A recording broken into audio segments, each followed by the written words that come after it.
everyone. Toni Saunders here, and welcome back to my passion. Today we're going to continue with the series of federally recognized disabilities. And today we're going to talk about physical disabilities.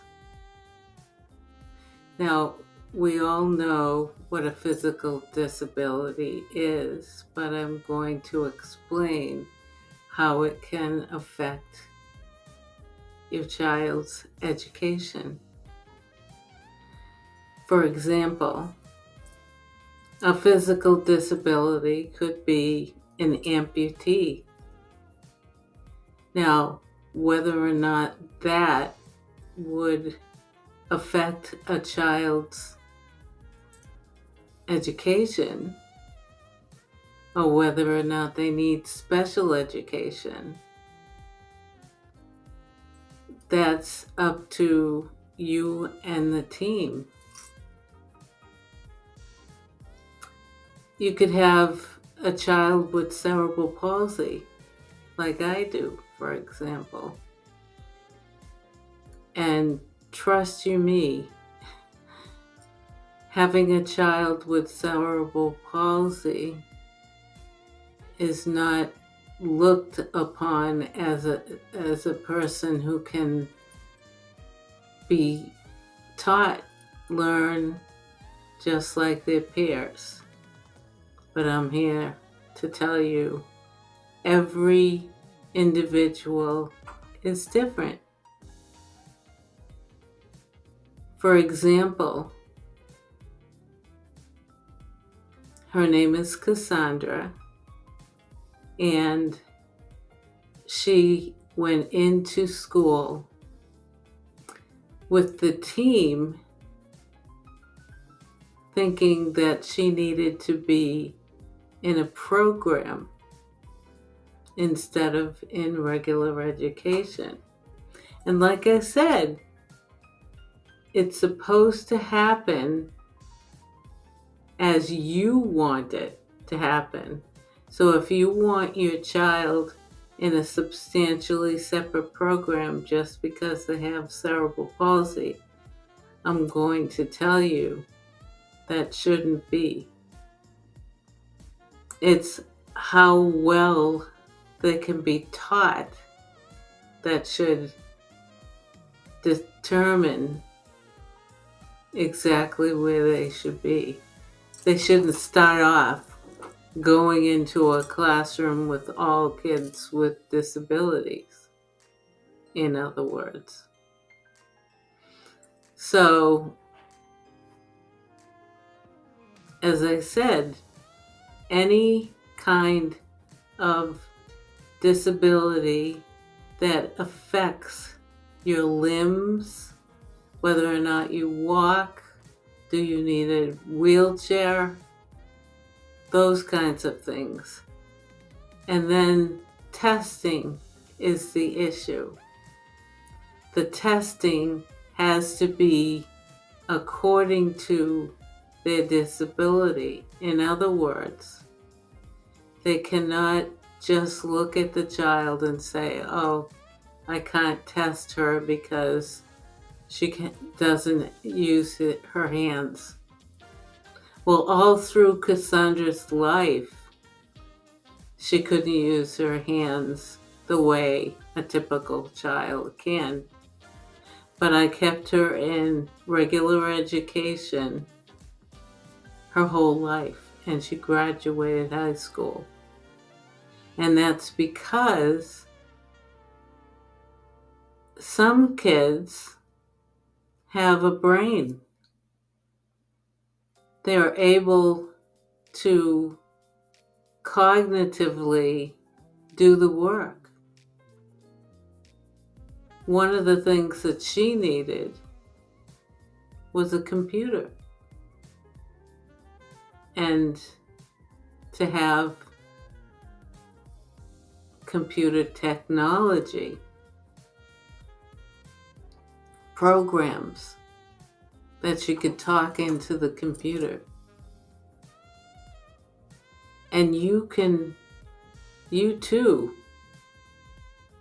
can ask for an assistive technology evaluation, because if they can't do what other kids do, like write, then they need to have technology to write for them. Like Dragon Naturally Speaking. She could say what she wanted to write. Once she did that, and they accused me of writing her essay. I would never do that. What would be the point? No. I made sure she wrote it out on her computer at home and printed it out and gave it to the school, the teacher. And she should be able to do that. Anyone who can use a computer, who can speak into Dragon Naturally Speaking or any other program that speaks and writes for you. That's an accommodation, but you have to request that accommodation. And they'll probably say, we're going to have to test her. Go ahead. Test her. It's all right. You know?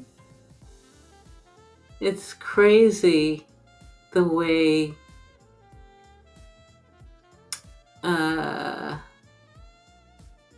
schools, teams want to make a person less than what they are.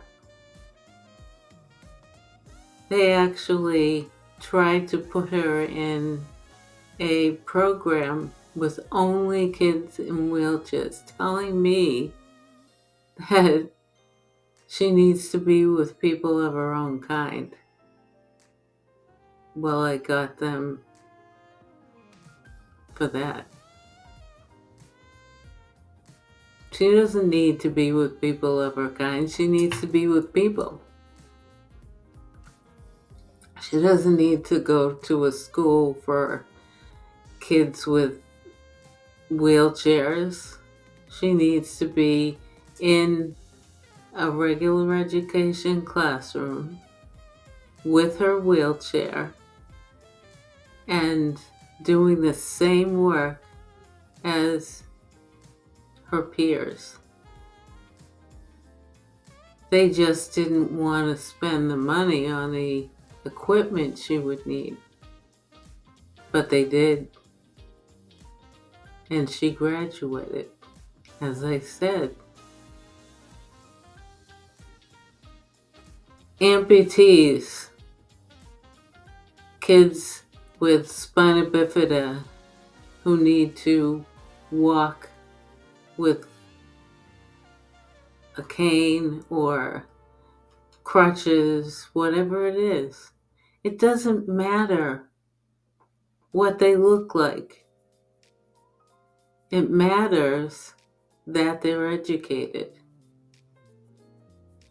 And there are lots of tools out there, especially nowadays, that can provide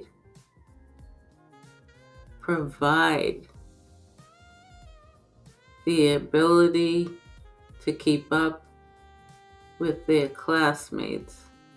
And don't forget about modifications, because it's not that they can't write, although that may be it, but it's how do we get her words on paper, even if someone else is writing what she says. Does that make sense? I think it does. Like I said, she graduated from high school and went on to college.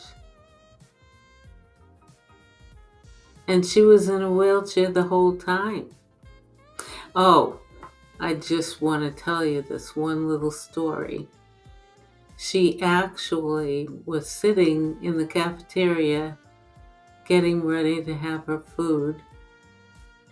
And of course, an aide had to go get her food. And an aide had to take the tray away and dump it. Her aide at that time said to her, "You are a burden to the cafeteria workers." So she took a trash can and put it next to my daughter. Now, of course, that's the last time she ever worked for my daughter. And I don't know that she got fired, but she should have. They don't tell you that. People have their own views of kids with disabilities, of people with disabilities. They have their own, sometimes strange ideas, like that child shouldn't be in school. But that's not true.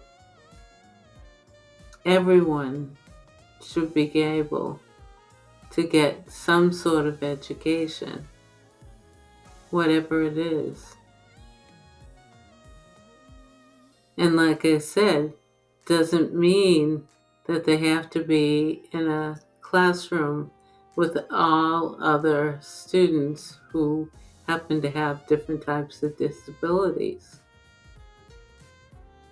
No. They're people first. The wheelchairs and the crutches and the canes and the whatever else is out there at this point all should be honored.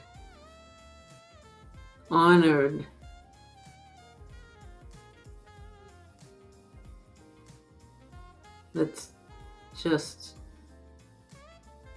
not good in society. It's not good to teach a child with a physical disability that they're less than because they can't do something. Right? I had a client with cerebral palsy who was at a meeting with me and her parents. And I found out that they gave her no assistive technology. None. Everybody wrote for her, and that's not right unless she can't use assistive technology. And in today's library of technology, there's always something for a child with a disability that is physical. So understand that I'm very, very upset about what they do to children because they can't walk or they can't read or they can't, get onto a regular bus. Who cares? As long as they can get their work done, they have to be able to be sitting beside their neurotypical peers. And don't let anyone make you think that your child is not good enough to be sitting next to a neurotypical child. We went through hell. But in the end, graduation day. And that's the way it should be. And if you get a chance, like right now, subscribe. I'm going to be telling you all about all of the federal disabilities, what they mean, what they stop you from getting for your child. I'm telling you, request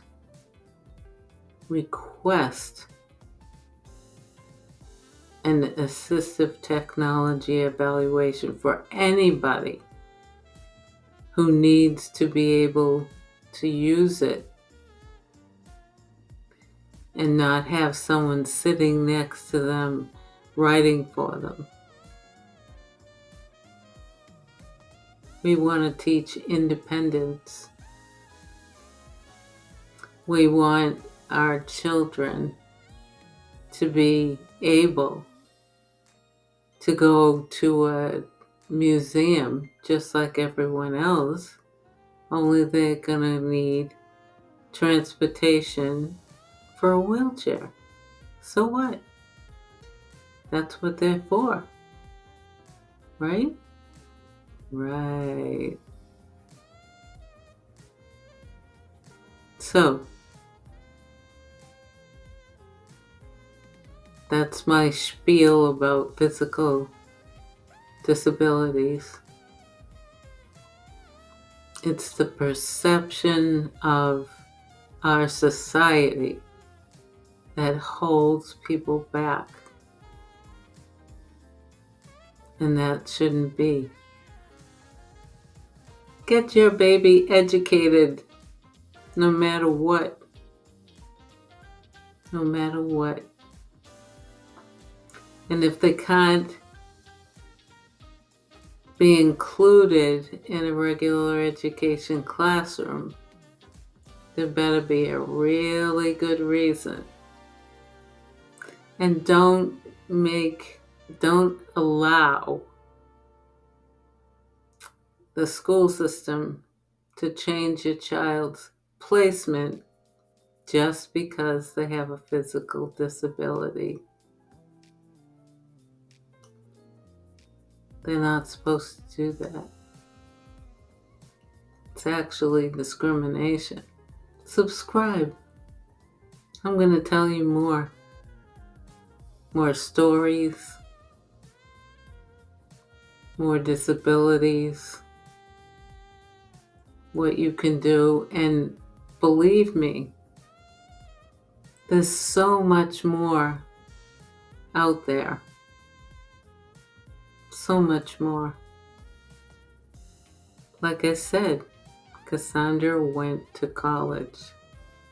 She is now a computer genius. Social media, creating websites from scratch. If I had let her go into where everybody is just like her, she never would have graduated high school. And with that said, have a great day.